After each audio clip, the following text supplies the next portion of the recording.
Oke, kita hampir selesai. Kita masuk ke, mudah-mudahan sudah Anda terima ya itunya, acaranya ya, drama ya. Jadi drama adalah genre yang ketiga yang kita pelajari, dan saya kira Anda sudah tahu semuanya. Ya, uraiannya ada di halaman 45 untuk aspek sintaktika. Ya. Jadi drama ini khas sekali.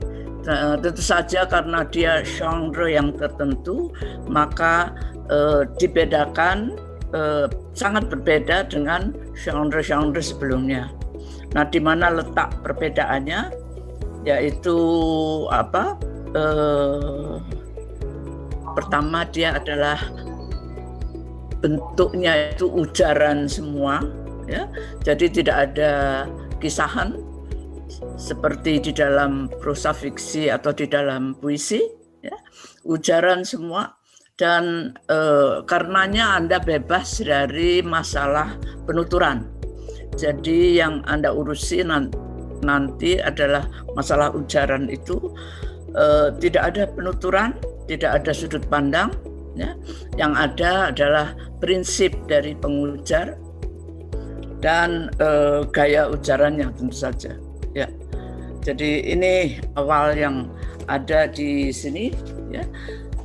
Drama ini memang tidak hanya naskah sebetulnya, karena naskah itu sebetulnya disiapkan untuk pertunjukan, ya. Meskipun kalau kita menonton drama, kita tidak perlu mengetahui naskahnya. Jadi kita harus segera tahu apa yang disampaikan di panggung. Ya. Jadi drama karena itu merupakan suatu genre yang paling banyak konvensinya, ya. Paling banyak konvensinya karena itu tadi, karena dia harus dipentaskan dan baru lengkap kalau sudah dipentaskan. Nah, pementasannya itu kan terbatas 2 jam, jadi ya 2 jam lebih. Ada pernah dicoba di sini 4 jam, drama siapa ya waktu itu, angkatannya Teguh Karya apa itu, tetapi melelahkan sekali 4 jam itu untuk yang menonton juga, ya. Jadi terlalu lama, ya. Jadi analisis drama yang lengkap kalau Anda mau membuat itu harus mencakup pementasannya. Dan sekarang itu gampang karena Anda bisa mengambil rekaman dari pementasan itu dan Anda tidak perlu menontonnya, ya. Tetapi yang sebaiknya memang menonton sendiri pementasannya. Oke. Nah, sekali lagi tidak ada uraian, yang ada hanya ujaran. Uraiannya di bagian depan saja atau di awal adegan, di awal babak atau di awal adegan yang disebut dengan didaskali atau petunjuk pemanggungan, ya. Jadi petunjuk pemanggungan itu harus terbuka supaya bisa diinterpretasikan oleh sutradara dan pemain-pemainnya. Jadi misalnya percakapan terjadi di ruang makan misalnya, yang sederhana, atau ruang makan yang bagus sekali, kan bagus bisa macam-macam, sederhana bisa macam-macam, atau yang di ruang duduk yang miskin misalnya, ya. Jadi petunjuknya itu terbuka untuk suatu interpretasi. Nah, ujaran-ujaran tadi merupakan komunikasi ganda. Maksudnya komunikasi antar tokoh, dari tokoh yang satu kepada tokoh yang lain, satu, kemudian antara tokoh dan atau kedua tokoh dan penonton, ya.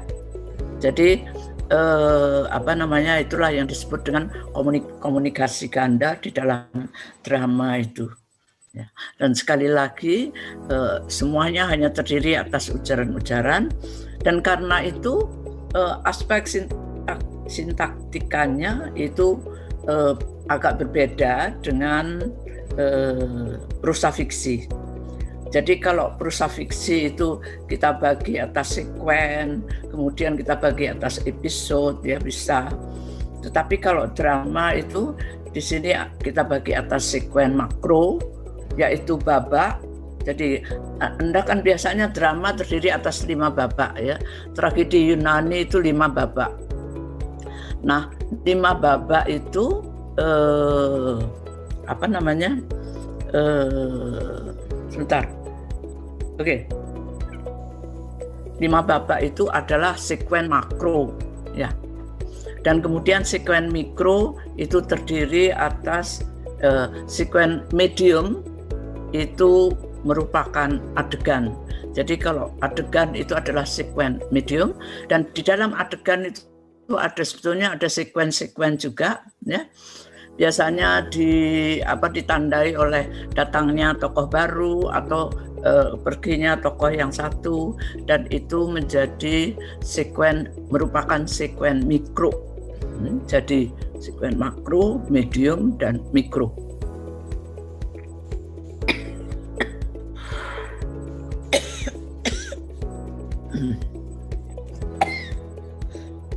Oke.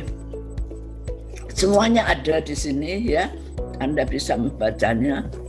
Nah, drama, kemudian kita masuk dalam masalah sintaktika ini, itu kan hanya berlaku 2 jam.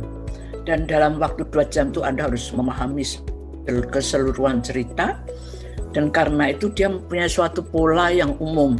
Ya. Pola yang umum itu kemudian dirumuskan oleh Gustav Freytag, dan saya kira Anda sudah mengetahuinya karena itu untuk film juga ya, sama kan, film itu juga seperti drama, merupakan suatu pertunjukan. Jadi berlangsung minimal 2 jam atau sedikit kurang dari itu atau lebih dari itu. Sebentar. Gustav Freytag, dia seorang Jerman ya, dia membuat suatu penelitian dan dia merumuskan skema seperti ini, segitiga Freytag ini. Ya. Jadi segitiga Freytag itu ya. Saya kira Anda sudah kenal ini. Ini sebetulnya untuk drama ya. Jadi diangkat dari penelitiannya atas tragedi di abad ke-17-18 itu tragedi sangat dominan di Eropa, dan dia merumuskan tragedi ini ya. Jadi awalnya adalah eksposisi ya, di bagian eksposisi pendek ya, eksposisi ini diperkenalkan tokoh-tokoh dengan potensi konflik ya. Dan kemudian di sini ada sedikit ada satu peristiwa momen ya yang merupakan inciting incident, insiden pencetus. Jadi yang potensi konflik di sini ini kemudian dicetuskan oleh suatu peristiwa dan terbuka menjadi konfrontasi. Ya, karena itu kemarin saya menanyakan apa itu oposisi dan konfrontasi. Oposisi itu kalau kita melihat sesuatu yang bertentangan atau tokoh-tokoh yang bertentangan sifatnya, tetapi itu kan belum tentu terjadi konfrontasi ya. Misalnya yang satu pemalas, yang satu rajin, kan tidak perlu terjadi konfrontasi, tetapi itu adalah oposisi. Sekali lagi, oposisi dan konfrontasi itu bisa terjadi selalu terjadi pada dua pihak atau lebih ya. Tetapi kalau oposisi belum terbuka konfrontasinya, kalau konfrontasi itu sudah terbuka, dan itu terjadi di dalam penggawatan ini atau rising action. Jadi rising action itu terjadi akibat inciting incident, dan makin lama makin gawat menuju ke turning point. Turning point, saya lebih suka menggunakan kata turning point supaya mudah diingat. Turning point itu juga momen ya, seperti halnya inciting incident. di mana terjadi yang menimbulkan suatu pembalikan. Jadi di sini kemudian terjadi penurunan kegawatan atau pembalikan situasi. Ya, di sini peleraian dan di sini selesaian. Peleraian ini di dalam peleraian itu yang pecundang di sini menjadi pemenang di situ. Yang saya keliru ya? Oh, salah ya saya. Sorry. Saya keliru menjelaskannya. Ya, tapi betul deh. Ya, eksposisi, penggawatan, kemudian klimaks, kemudian folding action atau peleraian dan selesaian. Ya. Jadi akibat dari suatu peristiwa yang membalikkan alur, maka alur berubah, yang tadinya menjadi pemenang sekarang menjadi pecundang, dan yang pecundang menjadi pemenang. Semua drama intinya adalah seperti ini. Ya, ini adalah skema untuk drama, bukan untuk prosa, karena drama itu ditonton. Ya, jadi dia bisa dibuat skema seperti ini, dan ini juga digunakan untuk sinema. Kalau Anda membeli buku sinema, misalnya Anda ingin menulis suatu skenario, maka pelajaran menulis skenario itu selalu ada konsep ini, ya. Tetapi segitiganya ini tidak selalu rapih begini, ya. Kadang-kadang ini sedikit kecil, kemudian panjang ke sana. Kadang-kadang ini tidak ada eksposisi, ini tidak ada langsung eksposisi bersama penggawatan, ya. Jadi eksposisi seringkali tidak lenyap dan dia bersama penggawatan. Tetapi Anda tahu bahwa ini mencerminkan kelima babak itu sebetulnya, ya. Dan sekali lagi di dalam film digunakan yang sama. Klimaks juga tidak selalu satu, tetapi bisa dua misalnya, ya. Ini juga bisa ke sana, ya, misalnya menanjak, atau 1, 2 klimaks baru menurun, ya. Jadi bisa macam-macam dan tergantung pada dramanya. Tetapi ini adalah model yang dibuat oleh Gustav Freytag berdasar penelitiannya atas drama-drama di abad 17, 18, 19. Oke, kita lanjutkan. Ya, jadi ini gambar di bawahnya itu bentuknya bisa segitiganya bisa macam-macam, tapi kan semuanya itu berpola segitiga yang tadi itu, ya. Jadi sekali lagi turning point atau klimaks itu saya lebih suka mengatakan turning point karena titik balik, ya, lebih mudah diingat. Jadi di situ ada terjadi suatu pembalikan, ya. Pola ini memudahkan penonton untuk memahami apa yang terjadi. Nah, kalau ada mengatakan film itu kan kadang-kadang rumit sekali, ya, tetapi pola dasarnya ya tetap seperti itu, hanya memang diberi rumitan-rumitan, ya, dan selalu dijaga supaya tetap jelas untuk penontonnya, ya. Ini tadi mengenai, jadi sekali lagi kita tidak melihat drama dari sekuen-sekuen. Yang disebut sekuen di dalam prosa fiksi itu di sini berubah menjadi sekuen mikro, ya. Tetapi kita melihat pembagian itu, ya. Tetapi drama tidak selalu 5 babak, ya. Kadang-kadang 4, kadang-kadang 3, kadang-kadang 2. Tetapi yang akan saya berikan pada Anda itu hanya 1 babak. Meskipun demikian kita bisa melihat pola ini juga di dalam drama itu, ya. Nanti akan diambil oleh, saya lupa kemarin ada yang datang ke sini dari kelas A, tapi saya lupa memberikan, ya, tapi dia akan datang lagi kan rumahnya dekat dengan rumah saya. Jadi tidak apa-apa. Jadi ini adalah alur drama itu selalu seperti itu. Pada dasarnya, ya, rumitannya itu belakangan, tetapi umumnya seperti itu. Dan sekali lagi, drama ini tidak terdiri atas ujaran-ujaran, ya. Nah, ini kita akan lama ini jenis-jenis drama. Drama itu ada macam-macam, drama baca, drama dengan naskah, dan drama tanpa naskah. Ya, drama dengan naskah itu ya drama-drama Eropa itu ya dengan naskah, dan juga drama kita. Tetapi kalau drama rakyat itu biasanya tanpa naskah. Jadi untuk di sini dituliskan untuk kelas bawah, rakyat jelata, banyak jenis drama tanpa naskah. Jadi hanya petunjuk dari sutradara saja. Kamu saya beri peran ini, kamu saya beri peran itu, dan ya sebetulnya ini macam-macam sekali. Ya, ada yang dengan panggung, ada yang tanpa panggung, dan ada yang menggabungkan penonton. Jadi penonton ikut berdialog di dalam pertunjukan drama yang tanpa naskah itu. Misalnya di dalam Lenong itu bisa memberikan penyambutan ya pada percakapan tokoh-tokoh Lenong atau drama rakyat yang lain. Ya, jadi sangat terbuka. Nah, drama bisa macam-macam sekali. Kita lihat kalau drama di Jepang itu juga panggungnya bisa menjorok lurus begitu ke arah penonton. Ya, saya lanjutkan karena saya lupa bahwa saya harus mulai dengan meneruskan psikoanalisis ya.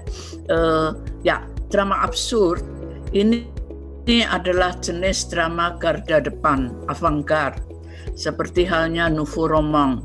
Jadi drama yang sangat modern, ya, avant-garde, diterjemahkan garda depan, Anda tahu. Nah, contohnya adalah Menunggu Godot atau Si Biduanita Botak, itu Lakang Trishow. Ya, biduanita botak. Tidak ada biduannya di dalam biduanita botak itu. Ya. Dan ini semua sudah diterjemahkan ke dalam bahasa Indonesia. Yang lain juga, kalau Anda pergi ke mana tim, itu Anda ke belakang ya, ke IKJ, di situ Anda bisa menemukan naskah-naskah drama yang sudah diterjemahkan banyak sekali. Ya, Menunggu Godot, bahkan kepunyaan kami, kepunyaan Sartre, sudah diterjemahkan ke dalam bahasa Indonesia, dan dulu sering dijadikan pertunjukan ya, dipanggungkan ya.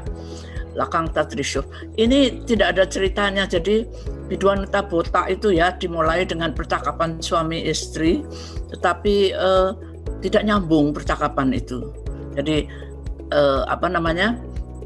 dia berbicara apa, yang sini berbicara apa, pokoknya mengisi kekosongan saja. Mereka tidak ingin ada kesunyian, jadi memaksa diri bicara dan mengatakan apa saja ya, yang aneh sekali ya, yang tidak nyambung begitu. Lakang Trishow, biduanita, jadi sama sekali tidak ada biduannya. Menunggu Godot ini juga menunggu, dan setiap kali ya percakapan mulai kemudian berakhir begitu saja, mulai lagi begitu saja, dan iseng sekali sebetulnya percakapan itu ya, mereka juga tidak tahu apa yang ditunggu. Oke. Nah, drama absurd ini alurnya menutup, jadi berbentuk siklus ya, seperti yang saya katakan ketika saya memberikan berita di surat kabar. Mungkin Anda tidak mendapat berita di surat kabar ya. Jadi kembali ke permulaan begitu loh. Jadi pada bagian akhir itu kembali lagi ke permulaan. Jadi ceritanya tidak berkembang ya.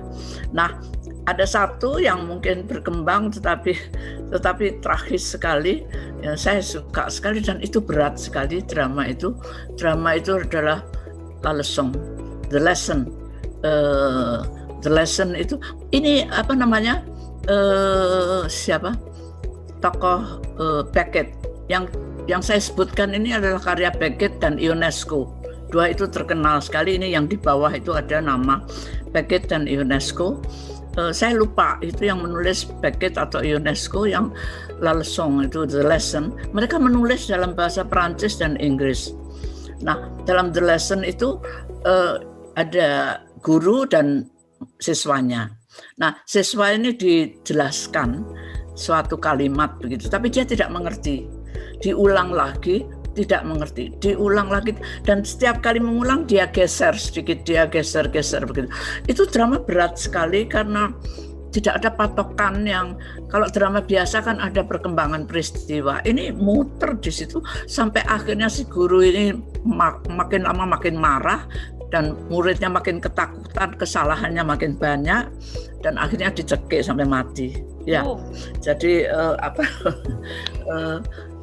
tragis ya. Ya itu yang jelas ada akhirnya. Anda harus membaca itu dan mencoba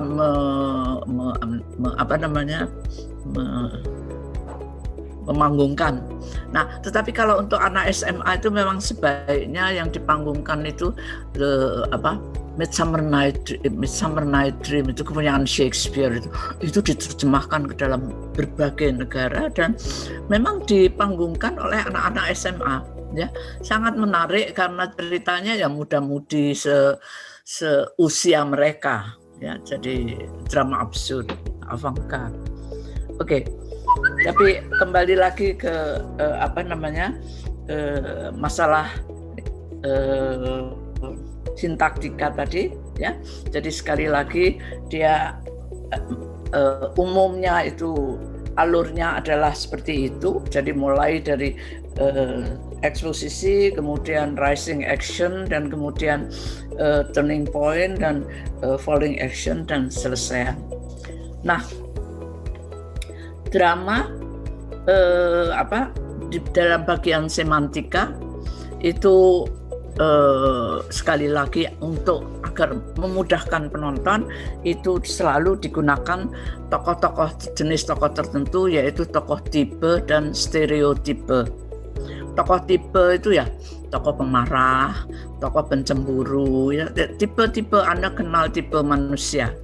Kemudian tokoh mata keranjang, ya, kemudian tokoh yang cengeng dan semacam itu adalah tipe semua, sehingga Anda bisa menduga apa yang akan terjadi berikutnya, mempermudah pengertian drama itu. Dan selain tokoh tipe, ada tokoh stereotipe. Tokoh stereotipe itu adalah tokoh yang tokoh cetakan, tokoh yang sebetulnya digunakan untuk melengkapi tokoh-tokoh yang lain.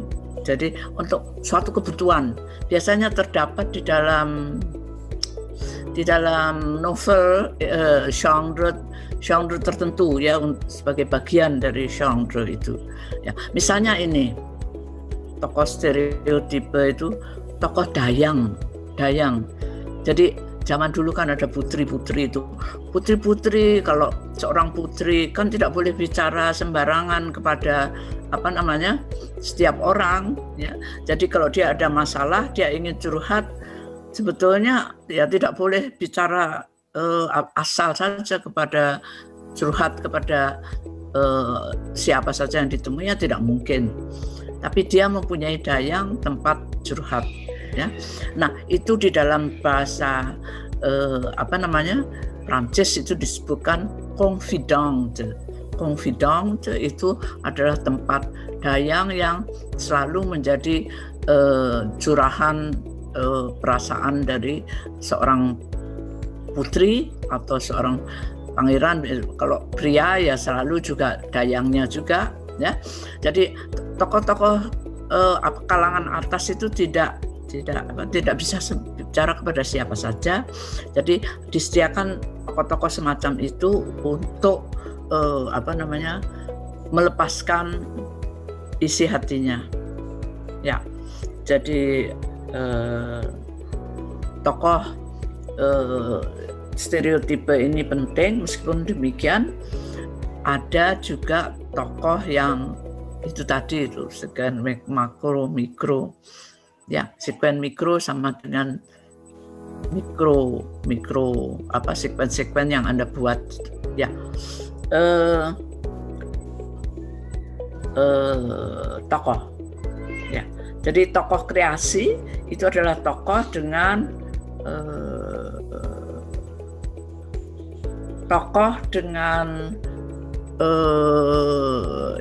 yang agak rumit ya, artinya dia bukan tokoh tipe tetapi memperlihatkan suatu kepribadian yang harus diuraikan dulu ya, tidak jelas begitu, kepribadiannya macam-macam di situ kemungkinannya dia itu tokoh kreasi, tetapi itu jarang di dalam drama ya. Anda tahu Hamlet itu adalah seorang pemurung misalnya ya, jadi mereka menetapkan tokoh-tokoh tertentu agar mudah difahami oleh penonton ya.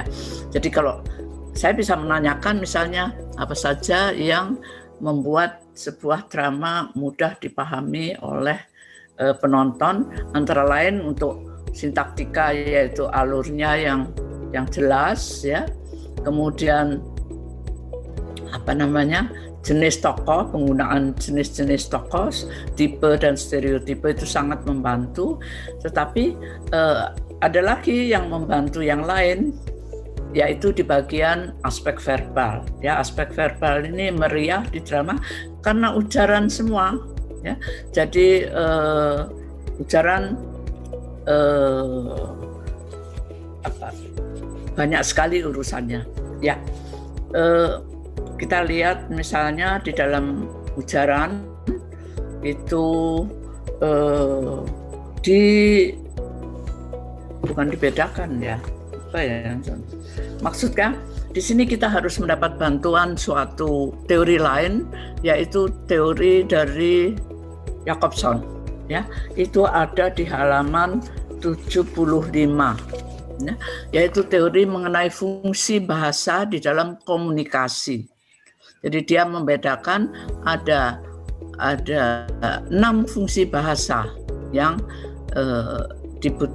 digunakan di dalam komunikasi.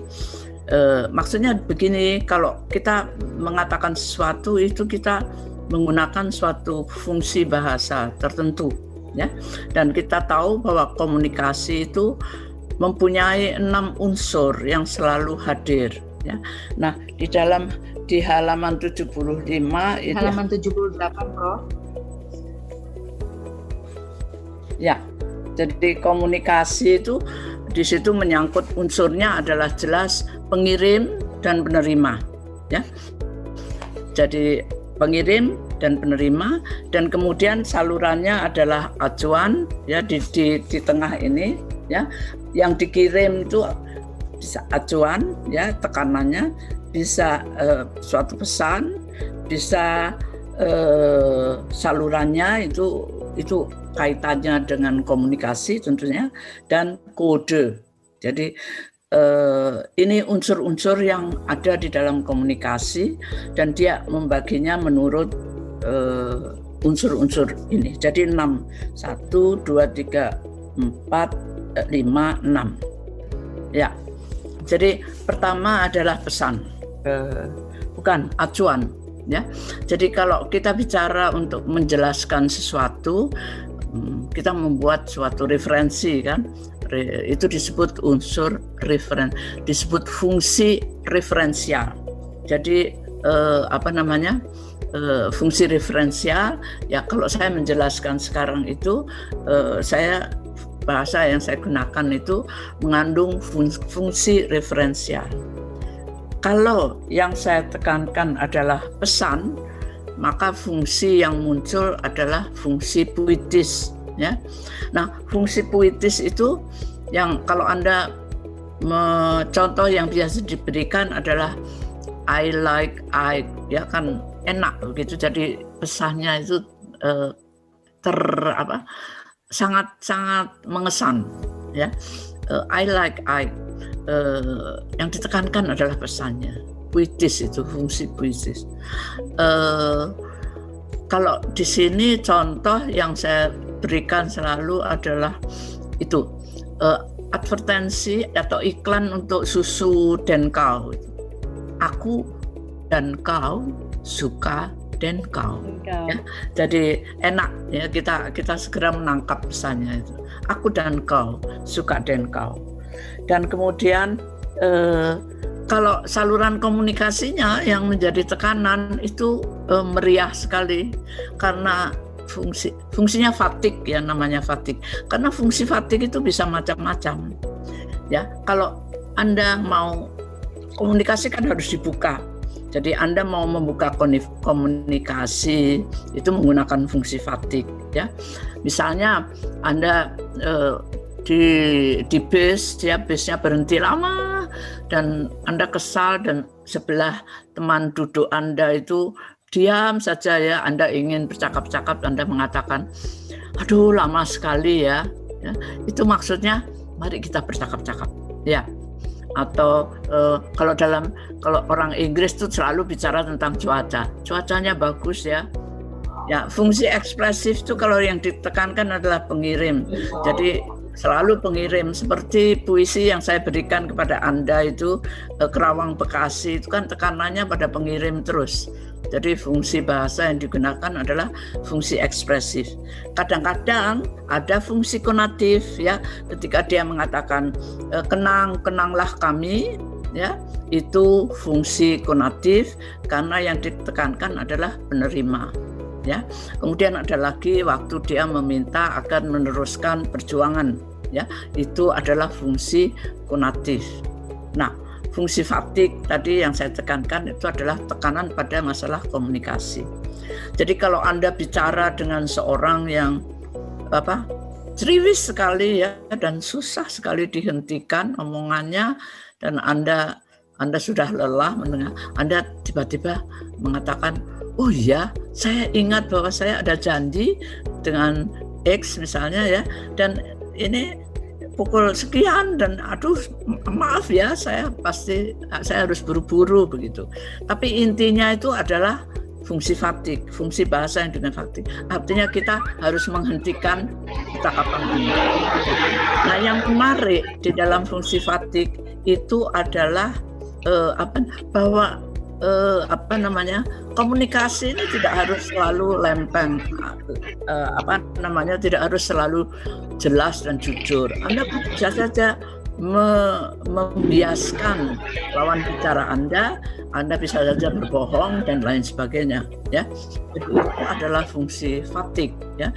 Jadi kalau yang Anda katakan itu tidak sebetulnya tidak sesuai dengan apa yang terjadi, maka yang fatigue di sini adalah membiaskan lawan bicara. Oke. Fungsi metalinguistik ini tentu saja semua yang meta itu kan menjelaskan ya, metalinguistik menjelaskan bahasa itu sendiri. Nah, ya ada apa Pak? Mengapa kok ada suara yang ya fungsi metalinguistik? Tentu saja Anda paham bahwa ini selalu digunakan di dalam pelajaran linguistik Pak Dendi dan Pak Muhajir.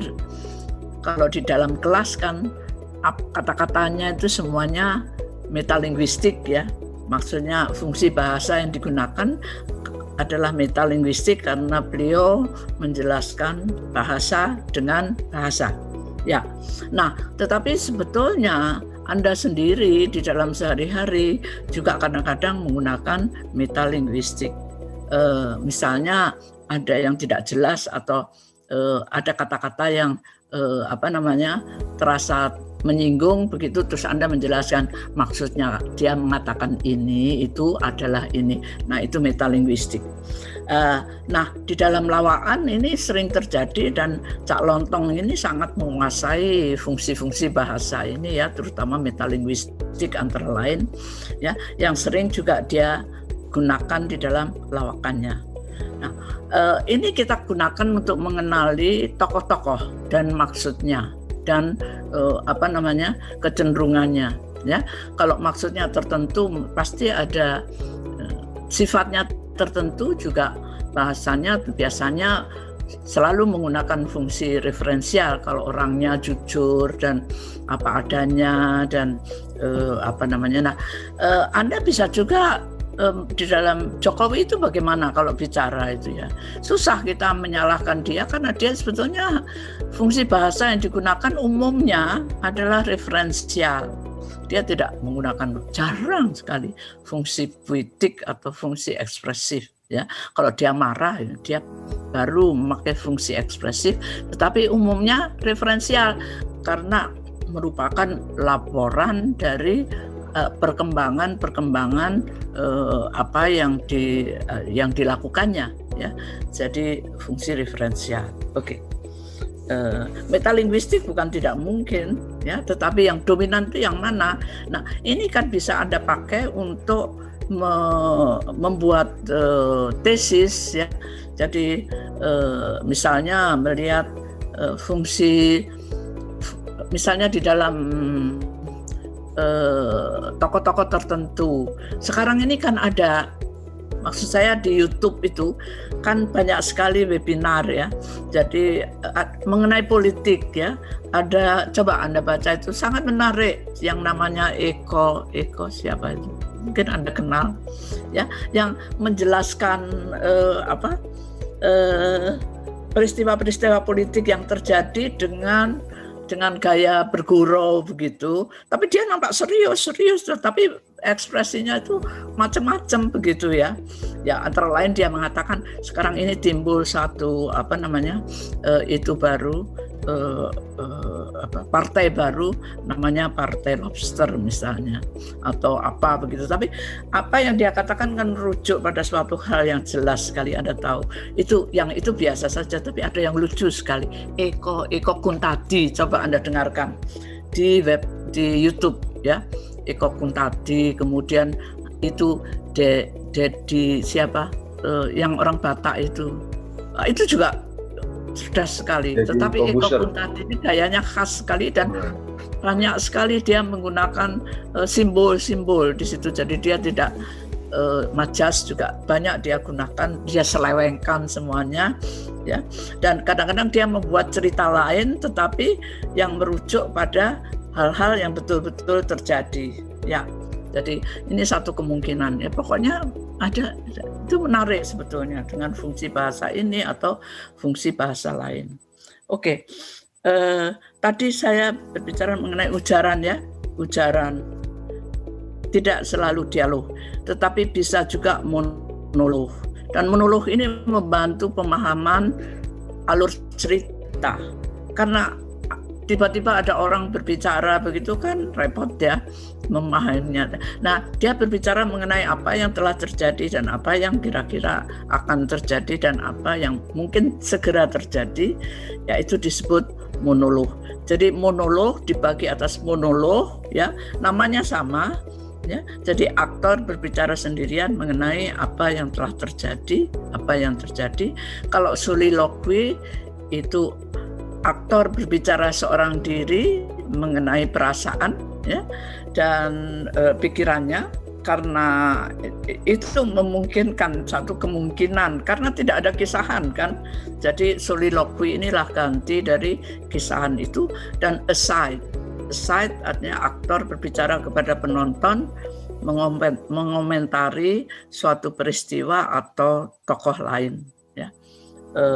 Aside itu. Jadi kalau aktor biasanya menoleh, itu juga digunakan di dalam film ya. Aside ini biasanya di dalam film lucu itu banyak aside-nya ya. Kalau aktornya ngomel seorang diri berbicara kepada penonton, nah itu dia ya, biasanya demikian. Ada satu film yang lucu sekali dan banyak sekali aside-nya ya. Aside ini adalah kemungkinan untuk membuat jadi boleh-boleh saja toh aktor bicara langsung pada penonton meskipun penontonnya tidak bisa menjawab dari si aktor itu ya. Ini sekali lagi monolog ini merupakan membantu Anda untuk memahami penonton, untuk memahami jalan cerita. Jadi tadi ada di tokoh tipe, stereotipe itu juga membantu, dan ada pola yang selalu bisa dikenali, yaitu yang dibuat oleh Freytag itu ya. Itu tadi juga Ya, selanjutnya skema Aktan ini menurut siapa?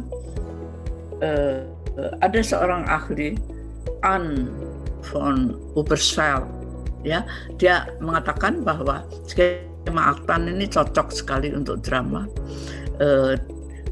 Dia membuat skema Aktan untuk suatu drama begitu, dan skema Aktan tentu saja merupakan teori Greimas. Jadi pengirim, ada penerima, ada subjek, objek, ada penolong dan penghambat. Saya kira kalau ini tidak perlu saya jelaskan, tetapi sekali lagi Bapak-bapak, Ibu-ibu, di dalam tugas Anda masih cukup banyak, ya relatif banyak yang salah membuat skemanya itu. Jadi sekali lagi panah itu harus lengkap dan jelas, ya. Dan penghambat itu panahnya menuju ke arah subjek. Jadi subjek di tengah, jadi di sini ada penolong dan penghambat yang semuanya ditodong oleh panah, ya. Jadi panahnya bukan ke sana tetapi ke sini, ya. Nah, kalau dari objek ke pengirim itu baru ke arah sana, ya. Tetapi penolong dan penghambat itu semua mengepung subjek. Jadi begini panahnya, ya. Jadi harap jangan salah lagi karena ini akan keluar lagi, ya. Saya mengatakan ini perlu karena digunakan oleh semua jenis ilmu budaya, ya, termasuk sosiologi, ya, juga ekonomi, juga termasuk sekuen pembuatan sekuen itu penting, ya. Kalau Anda mendengarkan para pengamat politik yang membuat web-web tertentu itu, Anda akan melihat juga bahwa mereka juga menggunakan sekuen. Jadi peristiwa ulama besar Rizik itu juga dibuat sekuen oleh mereka, dan mereka juga menyebutnya sekuen untuk memperlihatkan apa saja yang terjadi atau mencomot sekuen-sekuen yang sama yang diulang oleh Rizik misalnya. Oke. Kita kalau ada pertanyaan silahkan, mungkin ada yang kurang. Apakah ada? Ya, jadi itu tadi mengenai drama. Saya menunggu yang bertanya, tetapi boleh kalau tidak Prof. Ada, boleh ya, saya Prof. Silakan. Ya,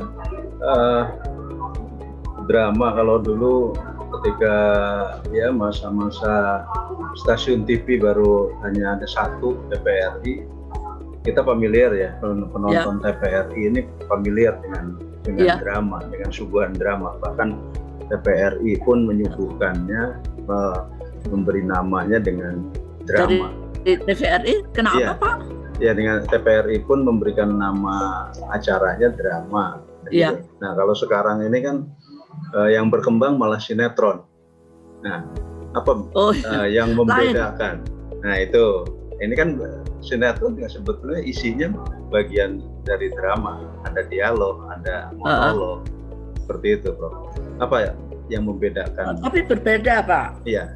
Sinetron itu sudah termasuk film. Iya. Dan sinetron itu kan bedanya apa? Ruang di situ. Kan ruangnya itu lebih lincah daripada drama itu kan diam saja kan, di ruangnya tetap, itu susah bergerak. Jadi kalau 5 babak itu biasanya pergantian ruangnya juga tidak sampai 5, 3 kadang-kadang menggunakan layar. Jadi itu ruangnya itu kan harus diatur dulu. Tetapi kalau sinetron itu kan bergerak, dan dia bisa mendekat, itu kamera itu bisa mendekati wajah, bisa close up, bisa close shot, ya, bisa long shot, masih bisa dia pergi ke luar kota, dia juga memperlihatkan jalan, ya berbeda sekali, ya.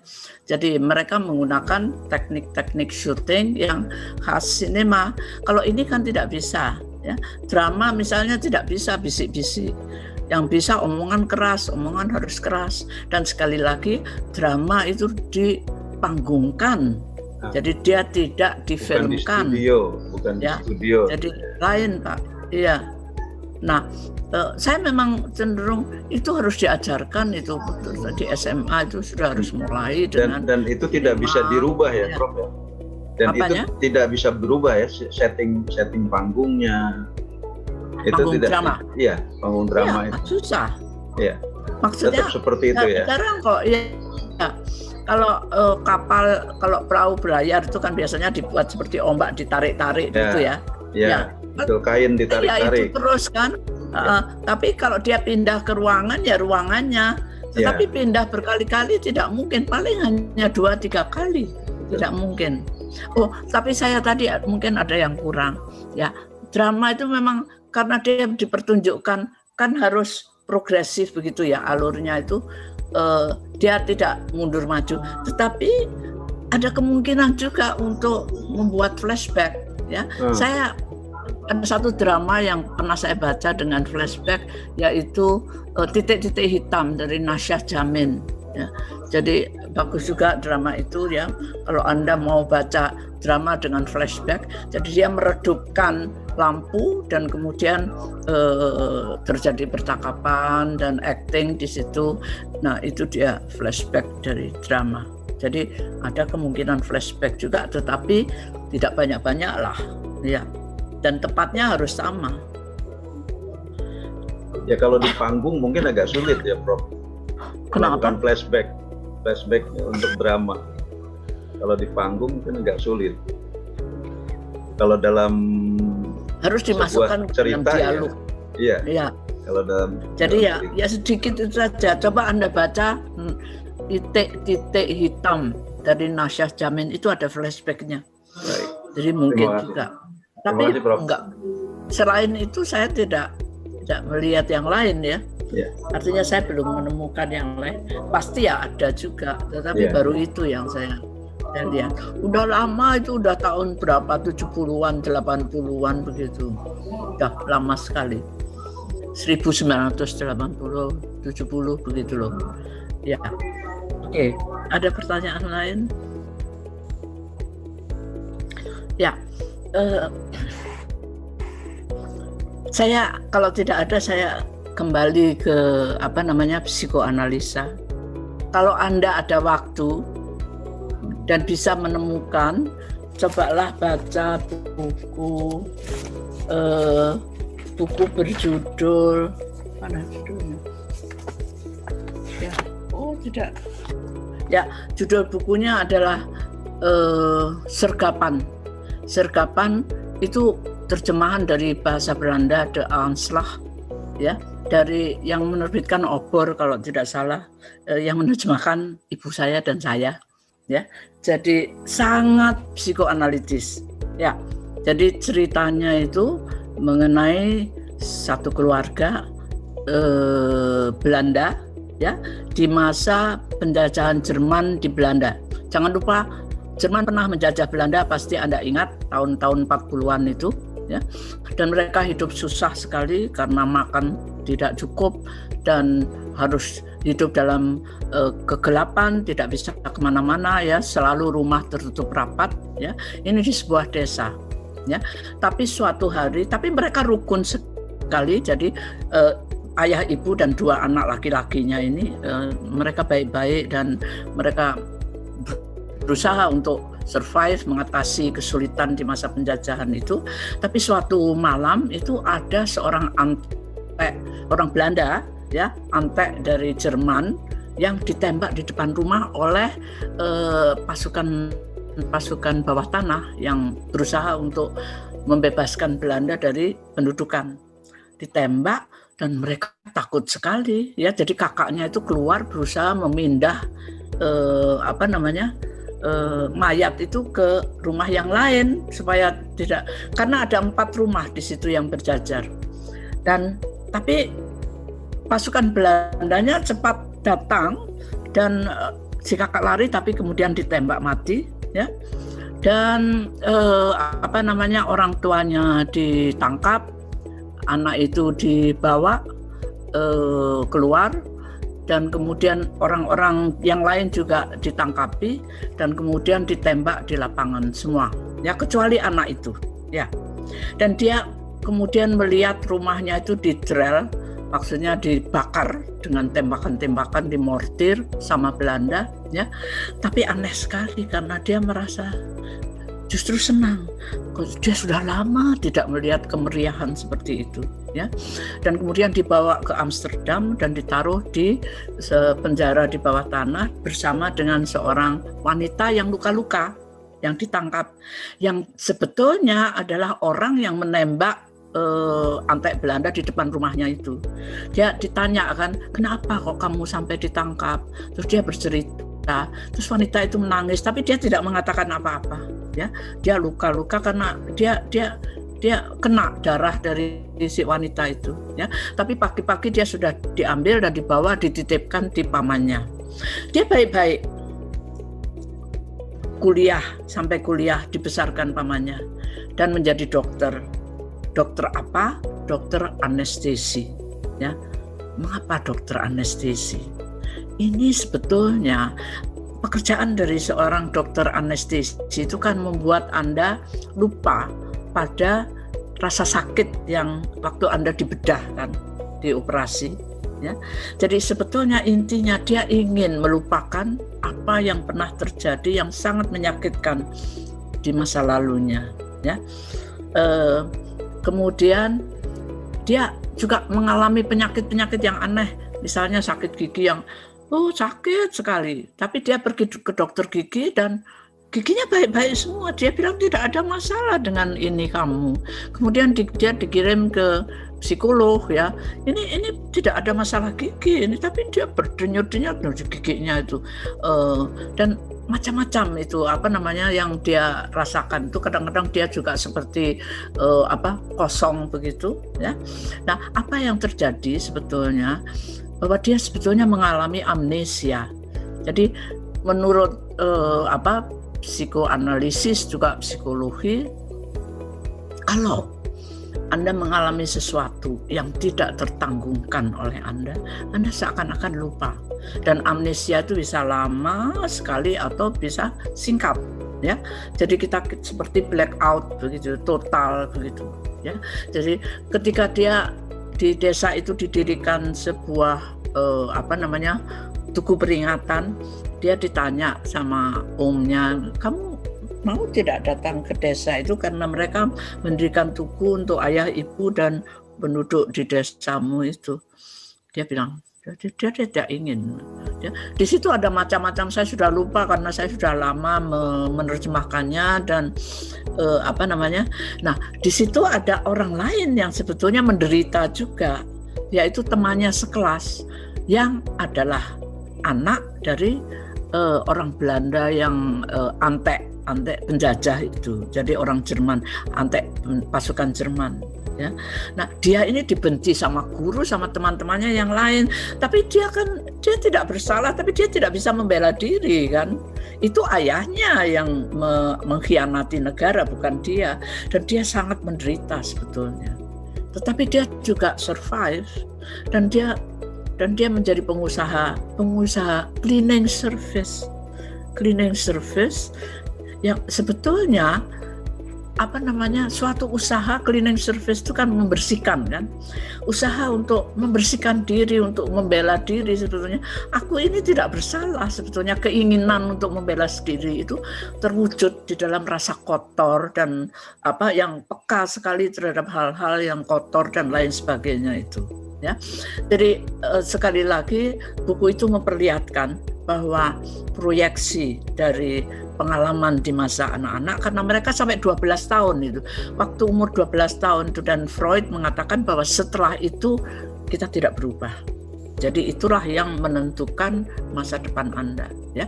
Sampai di dalam masalah pernikahan pun di situ mencari istri itu kelihatan sekali masalah. Dia kembali lagi mencari ibunya, mencari sosok-sosok yang yang dekat dengan dia, ya. Juga bayangan ayahnya ketika yang terakhir sekali, ini adalah akhir dunia bagi kita.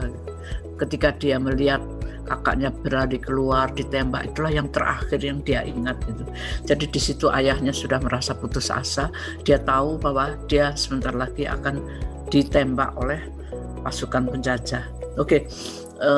Itu muncul dalam bentuk-bentuk yang tidak seperti itu, tapi suatu ya sama seperti apa yang dikatakan di dalam pekerjaan mimpi, kan ada simbolisasi, ada pengalian, dan ada penumpukan, ya. Jadi semacam itulah, Anda harus mencarinya, itu membuat asosiasi dengan apa yang telah terjadi, ya. Kalau mungkin bacalah itu, ya. Tetapi ada karya-karya lain yang tentunya bisa juga, hanya saya tidak ingat, ya, ada sebetulnya. Saya tidak ingat.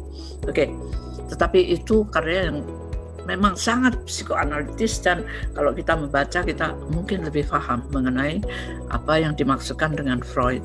Dan Anda tahu bahwa Freud ini perspektifnya itu individual, ya, bukan sosial. Kalau psikologi tradisional itu perspektifnya sosial, sehingga kalau Anda sakit maka Anda akan dikatakan bahwa Anda tidak bisa mengubah lingkungan, sebaiknya Anda yang mengubah persepsi Anda terhadap sekitar Anda, sekeliling Anda, ya. Yang bisa Anda ubah hanya diri Anda, bukan orang lain. Itu tadi yang ingin saya katakan mengenai psikoanalisa. Apakah ada pertanyaan mengenai ya? Nah, kalau tidak ada saya lanjutkan. Jadi sebagai rekapitulasi, saya menjelaskan lagi mengenai kata-kata kunci yang harus Anda ingat, ya, seperti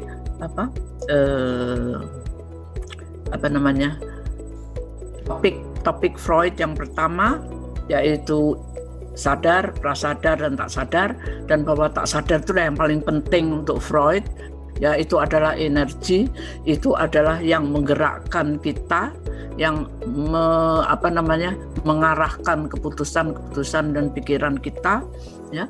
Kemudian mimpi itu juga penting sekali, karena mimpi itulah, ini baru, ya. Jadi ini betul-betul temuan Freud, karena sebelumnya mimpi itu tidak ada artinya. Artinya mimpi itu adalah suatu bunga tidur, begitulah, ada biasa saja terjadi. Tapi Freud mengatakan bahwa mimpi ini penting untuk kesehatan kepribadian kita, karena dia merupakan sarana untuk menyalurkan hasrat-hasrat tak sadar itu yang harus selalu ada di dalam tekanan yang sama. Jadi tidak boleh dia terus-menerus berusaha keluar, melepaskan, beraktualisasi dan ditahan. Itu akan menyebabkan Anda menderita gangguan kejiwaan juga, ya. Jadi mimpi itulah jalan salurannya, ya. Jadi mimpi itu penting, mimpi itu mempunyai makna. Jadi mimpi itu bukan sembarangan. Jadi ada beberapa poin mengenai mimpi yang harus Anda ingat, tetapi terutama itu tadi, ya. Mimpi itu temuan baru dari Freud, mimpi itu berkaitan dengan tak sadar, mimpi itu merupakan suatu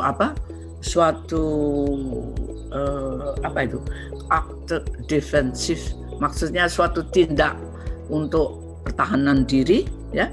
Dan mimpi mempunyai makna tadi, ya.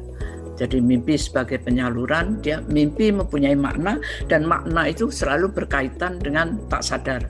Jangan lupa bahwa psikoanalisis sangat deterministis, karena selalu harus ada sebabnya, dan sebab itu ada di dalam tak sadar kita, ya. Sebab itu bukan sembarangan, tetapi harus merujuk pada tak sadar kita, selain pada apa yang terjadi pada kita, ya. Kemudian kompleks Oedipal, kompleks kastrasi misalnya, itu juga harus Anda ingat, ya, jangan dilupakan. Nah, termasuk mimpi dan juga pekerjaan mimpi untuk teorinya, dan satu lagi adalah lapsus, ya, lapsus. Lapsus itu menandai ada sesuatu yang tidak beres, ya, di dalam diri kita, dan selalu bisa dikembalikan pada masalah tak sadar. Oke. Nah, ada 2 gambar di dalam psikoanalisa yang kemarin saya berikan, ya. Ada 2, yang satu adalah puisi dari Djoko Pinurbo kepada uang itu. Nah, ini adalah puisi dari Djoko Pinurbo. Kalau Anda mau baca sebagai puisi surrealis, ya silakan. Tetapi di sini saya ingin memperlihatkan kepada Anda, karena kalau saya berikan cerpen nanti terlalu panjang, ya, dan khusus, ya, maka ada cerpen-cerpen yang harus menggunakan psikoanalisis. Misalnya ada sebuah cerpen bercerita mengenai seorang pria yang berhasil, dan dia membeli rumah, tapi dia marah sekali kepada ibunya, dan dia merasa dibuang oleh ibunya. Ya, dia merasa dibuang oleh ibunya, tapi dia membeli rumah bekas yang pernah ditempati oleh ibunya, dan dia memasang foto ibunya, dan dia selalu memandang foto itu, dan dia merasa bahwa setiap kali dia memandangnya, foto itu bergetar. Dia marah karena dia merasa dibuang oleh ibunya. Ya, dia punya saudara-saudara lain, dan dia mengira bahwa saudara-saudara lainnya itu tidak dibuang oleh ibunya. Ya. Jadi dia mendapat seorang orang tua yang galak mungkin, tapi yang membuat dia berhasil menjadi seseorang sebetulnya. Tapi dia tidak menikmati itu semua, dia pikirannya itu terus-menerus kepada si ibu ini, mengapa kok saya dibuang gitu, ya. Nah, judulnya saya tahu, judulnya adalah Lukisan yang Bergetar. Itu kalau Anda bisa menemukan, itu perlu pembahasannya. Nah, kemudian dia mendapat seorang tamu, seorang wanita yang mencari ibunya, dan wanita itu ternyata adalah adiknya yang ternyata juga diserahkan kepada orang lain, dibesarkan oleh orang lain, bukan oleh ibunya sendiri. Ya, terus saya lupa selanjutnya, tetapi itu betul-betul sangat psikoanalitis, dan di situ kita melihat antara cinta dan benci kepada hubungan orang tua dan anak, ya. Di dalam konsep Freud, cinta itu selalu diiringi benci, dan benci itu selalu bisa bergeser pada cinta, ya. Jadi apa yang dia lakukan, kebencian yang dia rasakan, sebetulnya sedikit saja diubah bisa menjadi cinta, ya. Dan sebetulnya dia mencintai ibunya juga, hanya dia tidak mengerti dia mengapa, dan perasaannya itu kok saya dibuang oleh ibu. Tapi perasaan itu kan menunjukkan bahwa dia ingin dicintai ibunya. Nah, kita kembali kepada uang, ya. Kepada uang, kalau kepada, kita tahu antara pada dan kepada. Kalau pada itu diiringi oleh benda, tetapi kepada itu selalu diiringi oleh kata ganti manusia lah, ya. Kepada X, kepada bapak ini misalnya, atau kepada ibu Tina misalnya, ya, selalu. Tapi ini kepada uang, ya, ini sudah mencurigakan. Mengapa tidak pada uang tetapi kepada uang? Jadi di sini uang itu menjadi dimanusiakan, dia menjadi uang. Berilah aku rumah yang murah saja, yang cukup nyaman buat berteduh senja-senjaku, yang jendelanya hijau menganga seperti jendela mataku.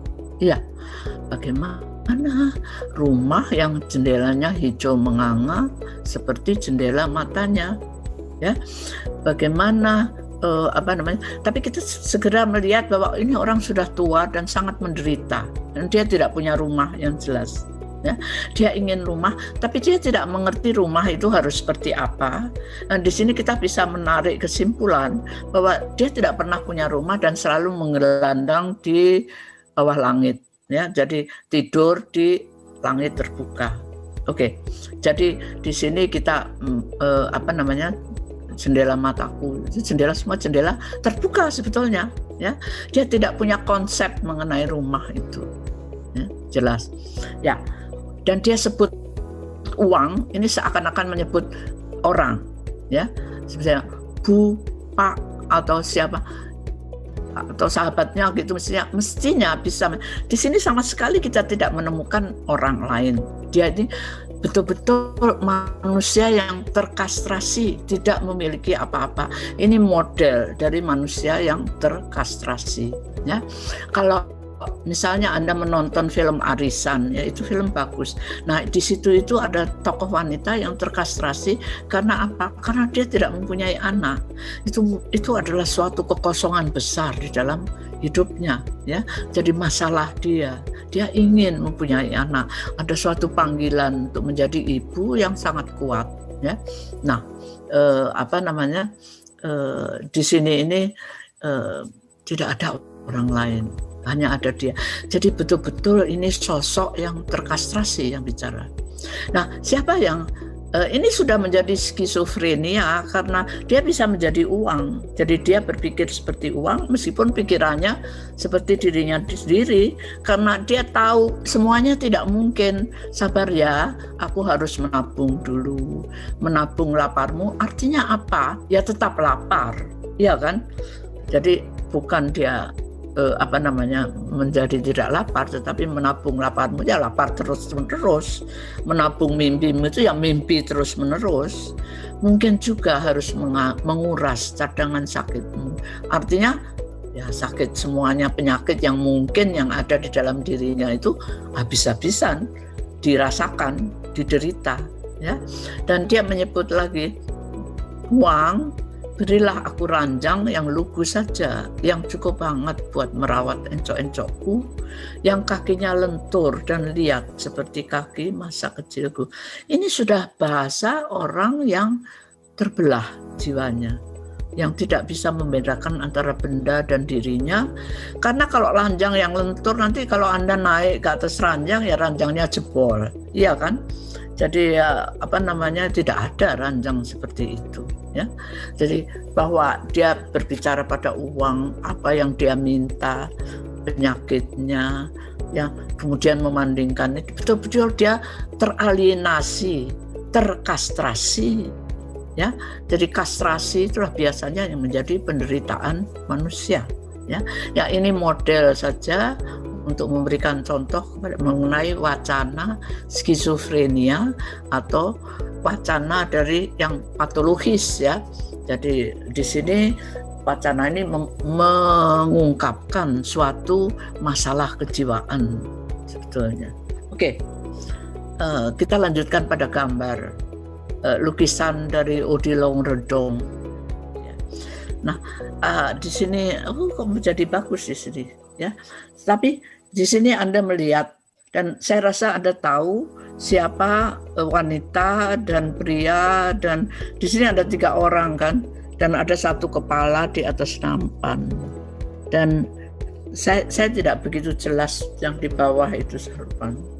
Tetapi ada sesuatu yang terang di depan, dan di belakang itu sebetulnya adalah remang-remang begitu, itu penuh dengan sosok-sosok yang mengerikan sebetulnya, monster, ya.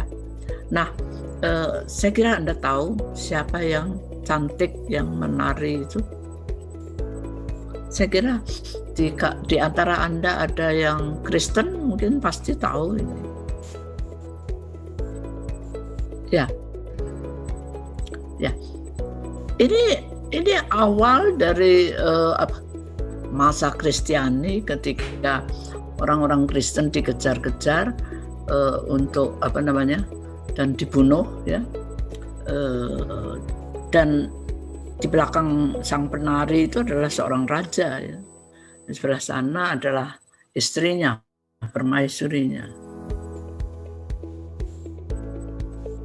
Ya. Yang di bawah itu saya tidak begitu jelas, ada seorang wanita menggendong seorang anak atau bagaimana, ya, karena sebetulnya ada masalahnya dengan masalah Kristiani itu, ya. Apakah Anda bisa mengatakan siapa wanita itu? Seharusnya Anda mengenalinya karena ini juga ada di dalam kitab suci itu. Wanita ini adalah anak dari raja itu, dan yang satu itu adalah permaisurinya, yang wanita. ini adalah Salome, Salmah. Saya di sini banyak namanya dipakai, yang cantik sekali, ya. Dan rajanya ini adalah Herodes, ya. Dan wanita yang memakai tongkat itu adalah permaisuri, ya. Dan kepala di atas nampan itu siapa? Yohanes Sang Pembaptis, ya. Jadi sang permaisuri ini permasalahan ini di sini nih, dan karena itulah Barth selalu mengatakan cerita itu ada di mana-mana, di dalam nyanyian, di dalam lukisan, di dalam semua hal manusia itu bercerita, ya. Dan saya sudah mengatakan ya dari konsep Freud sendiri, semua yang kita itu digerakkan oleh cerita. Anda mengikuti kuliah ini juga karena ada cerita, Anda punya cerita. Setiap orang punya ceritanya masing-masing. Ya, jadi sekali lagi si ibu ini jatuh cinta pada Yohanes Sang Pembaptis, tetapi tidak dibalas. Bayangkan seorang permaisuri menyatakan cinta dan tidak dibalas, marah dia. Ya. Dan ini memang bermasalah, ini keluarga bermasalah. Broken home ini ya. Nah, seorang ayah yang ingin melihat anaknya telanjang ini juga sangat bermasalah. Apa itu? Dan pasti ibunya tahu nggak beres itu, ya. Dan si anak ini memang minta advice pada si ibu, ya. Masa bapak minta saya menari perut? Tari perut itu tarian tingkat berkelas ya, tingkat tinggi kalau di Arab. Dan kalau Anda di YouTube mencari tarian tari perut itu resmi dan serius loh itu, ya. Buka satu-satu begitu ya. Ya, dan selalu buka-buka memang, ya. Tetapi ya dengan sedemikian rupa sehingga canggih sekali membukanya itu, ya. Nah, ini bermasalah Herodes dengan anaknya ini, juga dengan istrinya. Jadi di balik gemerlap itu adalah suatu masalah yang besar. Dan ini simbolnya itu di bayangan di belakang itu yang sebetulnya merupakan gambaran monster-monster yang dalam kegelapan itu dia. Ya. Nah, saya hanya menjelaskan melalui ini agar Anda mengingat psikoanalisis itu, apa yang tampak itu bertolak belakang dengan apa yang ya sama seperti mimpi itu kan ada mimpi dibagi dua kan, dua jenis oleh Freud ya. Mimpi yang manifest artinya yang Anda ingat, yang Anda lihat di dalam mimpi Anda, dan mimpi laten itu adalah isi mimpi. Apa yang sebenarnya di balik yang Anda lihat itu yang harus dianalisis. Oke. Jadi ya itulah. Dan Salome ini kemudian memang wanita-wanita semacam ini yang membuat Yohanes kemudian dipancung, itu kemudian menjadi sosok arketip yang disebut sebagai femme fatale. Femme itu wanita, F-E-M-M-E, fatal itu yang mematikan, ya. Artinya wanita cantik itu ujung-ujungnya selalu mematikan, selalu berbahaya, ya. Tetapi kalau teman-teman sekelas Anda cantik-cantik, ya, mereka tidak berbahaya seperti Salome. Oke, ya, itu di dalam cerita-cerita di thriller itu banyak sekali femme fatale. Itu juga cerita detektif yang modern itu wanita-wanita cantik. Tetapi kalau kita lihat di YouTube, wanita cantik itu biasanya jadi korban pembunuhan ya. Banyak sekali wanita-wanita cantik yang dibunuh. Di Amerika itu tiap jam itu ada orang hilang atau dibunuh, dan kalau hilang biasanya dibunuh, titik. Ya. Oke. Ada pertanyaan? Jadi itu tadi mengenai psikoanalisa, ini supaya Anda ingat saja. Yang kelihatan itu bertolak belakang dengan, ya, ini kemungkinan soal ujian, ya. 3 temuan Freud yang menggebrak di awal abad. Ya, misalnya mimpi, ya kan? Mimpi itu adalah sesuatu yang baru, tetapi Anda harus menjelaskan barunya di mana. Konsep tak sadar yang dominan dan merupakan sumber energi itu juga sangat baru, ya. Kemudian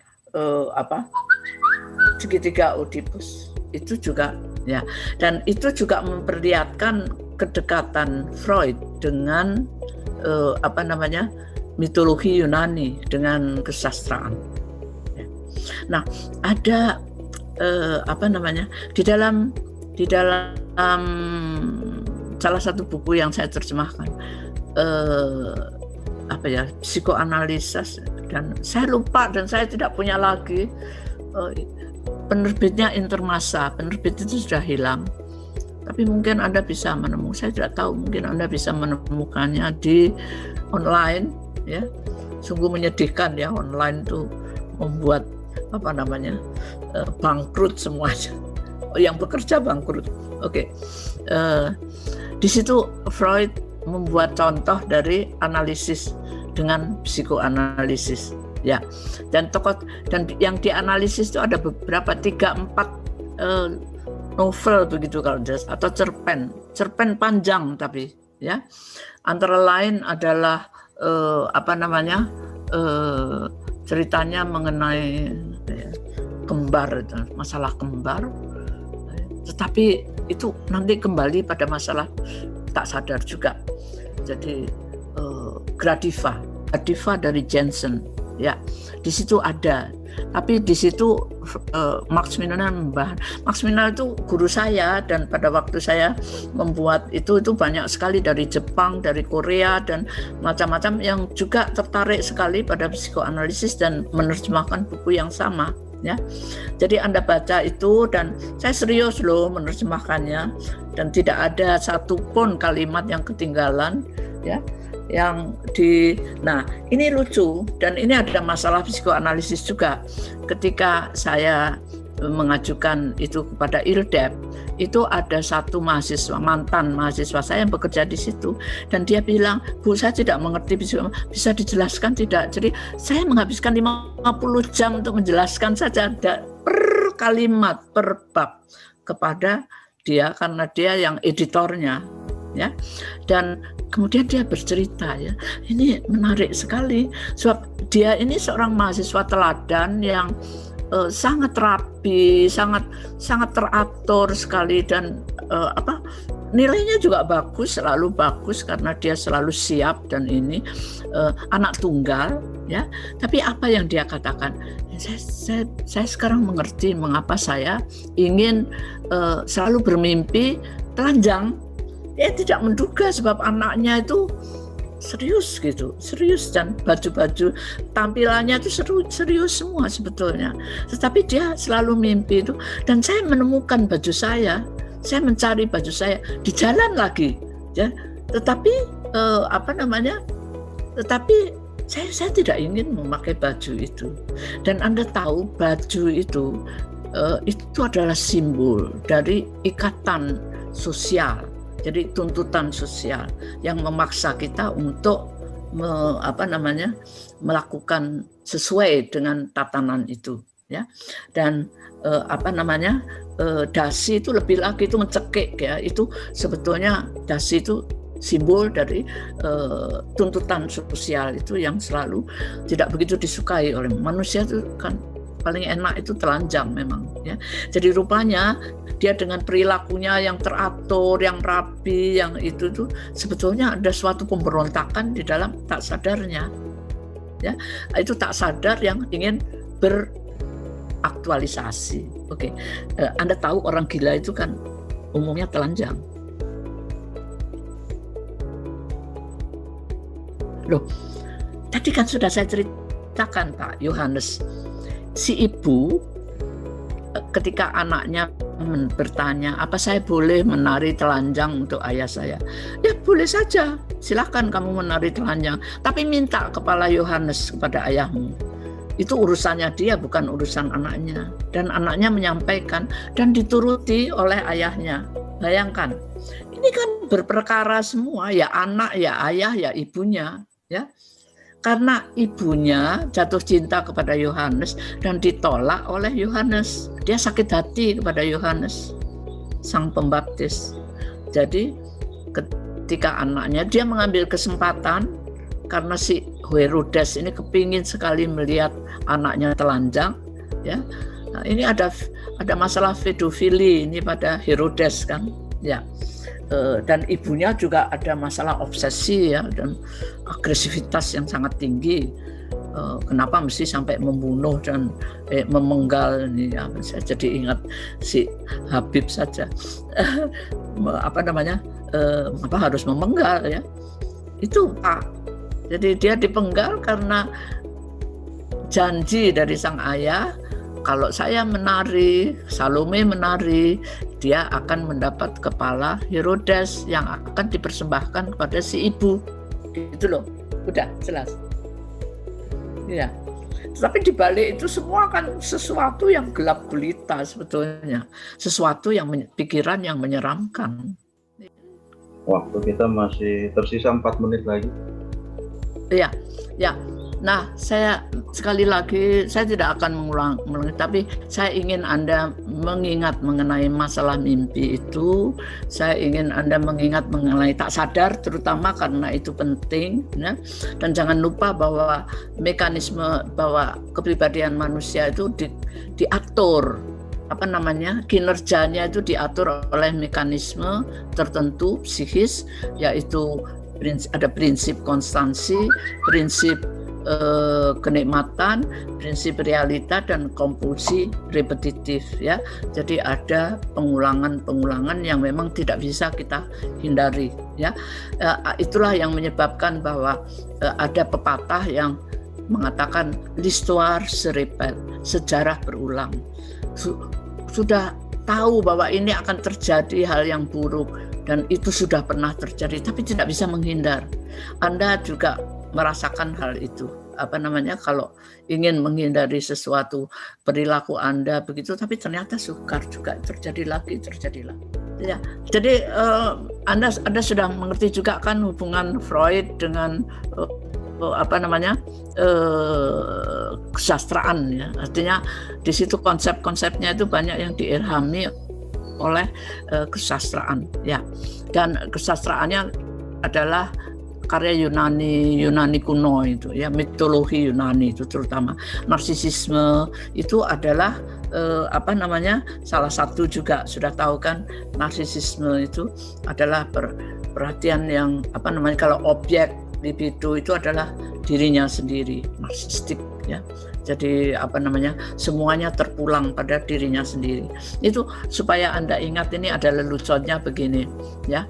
Kan cerita narsisis itu kan nama seorang pemuda yang tampan sekali, dan di waktu itu belum ada kaca rias, jadi dia tidak bisa melihat dirinya di kaca rias. Tapi ketika dia berada di atas sebuah danau yang bening sekali, dia bisa melihat wajahnya di situ, dan dia terpukau melihat wajahnya itu. Dia tidak bisa melepaskan matanya dari bayangan dirinya itu, dan dia tidak makan, tidak minum, terus-menerus mengagumi dirinya sendiri di atas danau itu, sampai dia kelaparan dan mati tercebur di dalam danau itu. Nah, kemudian ada peri hutan lewat setelah dia mati itu, kemudian dia bertanya kepada, tapi ini cerita yang modern ya, dia melihat danau itu suram sekali. Dia tanya, kenapa danau kamu kok suram sekali? Kamu pasti sedih karena Narsisus sudah meninggal.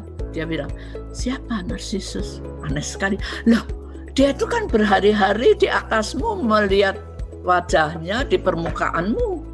Masa kamu tidak lihat? Terus danaunya menjawab apa? Oh, saya hanya melihat matanya dan menikmati kecantikan saya di matanya. Jadi ternyata danaunya juga narsistik gitu loh. Ya ini simbol saja bahwa narsisme itu bukan ada pada semua orang. Kita semua sedikit banyak narsistik juga. Maksudnya adalah itu. Ya, narsisisme. Ya. Nah, sekali lagi kalau Anda bisa menemukan buku Max Milner Max MAXMIL yang sudah saya terjemahkan. Di situ ada contoh dari analisis Freud mengenai beberapa karya. Jadi beberapa cerpen panjang, cerpennya sampai 60 halaman ya, tapi sangat menarik di situ dan semuanya dalam perspektif psikoanalisis. Jadi yang saya terjemahkan sebetulnya keperluan untuk pengajaran kesusastraan sebetulnya. Ya. Itu menarik sekali. Ada satu buku yang saya ingin menerjemahkan juga, tapi semua aplikasi, maksudnya psikoanalisis terapan yang membuat juga Freud. Tapi itu bukan hanya untuk karya sastra dan itu ada kalau yang mengenai karya sastra itu yang mengenai Gradiva dari Jensen itu satu buku sendiri. Tetapi yang lain itu mengenai berbagai hal, mengenai lukisan, mengenai bermacam-macam lah ya, mengenai pengarang, jadi bisa. Saya sebetulnya ingin, tapi lupa tadi bahwa psikoanalisis ini dikembangkan lagi menjadi pendekatan-pendekatan lain. Anda tahu Freud itu kan sendirian dan dia belum sampai sepenuhnya pada tingkatan sosial. Dia sudah menulis Totem et Tabu mengenai totem di masyarakat primitif, tetapi itu tidak belum lengkap ya, artinya belum sepenuhnya suatu perspektif sosial ya. Jadi betul-betul masih individual dan dikembangkan. Misalnya Amerika yang selalu tertarik pada masalah sosial, semuanya dalam perspektif sosial. Pendidikan juga perspektifnya sangat sosial, sehingga kalau ketemu orang Amerika itu enak kan diajak omong itu mengembangkan menjadi ego psychology.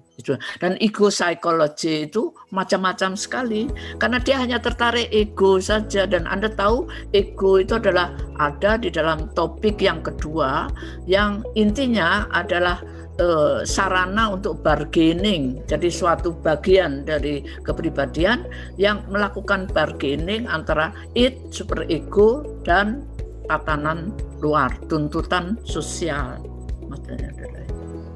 Oke.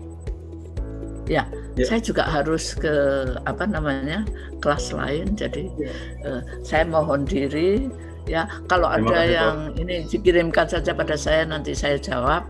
Ya, mengenai tugas ketiga itu saya sedang membuat, mungkin sedikit lagi selesai supaya nanti saya kirimkan kepada Anda. Saya sudah menerima tugas Anda yang dijadikan satu itu ya akan segera saya periksa. Oke, terima kasih, selamat siang Bapak-bapak dan Ibu-ibu.